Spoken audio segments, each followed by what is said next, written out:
Railways industry in fact आज हमारे साथ कॉर्पोरेट रडार में भी था और उसके बाद अब देखिए बहुत बड़ी मूव आई है। एक्चुअली रिपोर्ट में बहुत सारे इंपॉर्टेंट पॉइंट्स जो हैं और उस पर क्लैरिटी भी हमें बहुत मिली आज उनसे इंटरेक्शन करके। पहला तो जो जेफरीज ने इस रिपोर्ट में कहा है, उन्होंने कहा है कि अच्छी ग्रोथ, अट्रैक्टिव वैल्यूएशन, यहाँ से लगभग 31% का अपसाइड देखते हैं वो टारगेट प्राइस 135 के लिए, और अगले 3 साल में लगभग 12% तक की कैगर से ग्रो कर सकता है।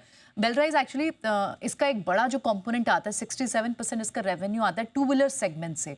उनके जो कंपोनेंट्स बनाते हैं, टू व्हीलर इंडस्ट्री के लिए जो कंपोनेंट्स बनाते हैं, वहाँ पर ट्रिगर्स रहेंगे कई सारे। प्रीमियमाइजेशन का ट्रिगर है, प्लस अब कहीं ना कहीं राइजिंग टू व्हीलर्स की डिमांड वापस लौटती हुई दिखाई दे रही है, वो इन्हें इम्पैक्ट करेगी अच्छे के लिए। तो ये तो एक स्ट्रेंथ, इनका स्ट्रॉन्ग सब्जेक्ट है ही। लेकिन इनका जो दूसरा सेगमेंट है, फोर व्हीलर के लिए जो कंपोनेंट बनाते हैं, जहाँ मार्केट शेयर अभी सिर्फ 9% है इनके अपने रेवेन्यू मिक्स में, 9% का कंट्रीब्यूशन आता है इनके रेवेन्यू मिक्स में, वहाँ पर बहुत रूम है ग्रोथ के लिए। कंपनी लगातार जोर दे रही है कि नेट डेट फ्री हो जाए। अभी इन पर लगभग 1000 करोड़ तक का डेट है। कुछ फंड्स जो इन्होंने आईपीओ से रेज किए वो उन्होंने कर्ज चुकाने में यूज़ किए, अदरवाइज नेट कैश हो सकते हैं बाय एंड ऑफ FY28।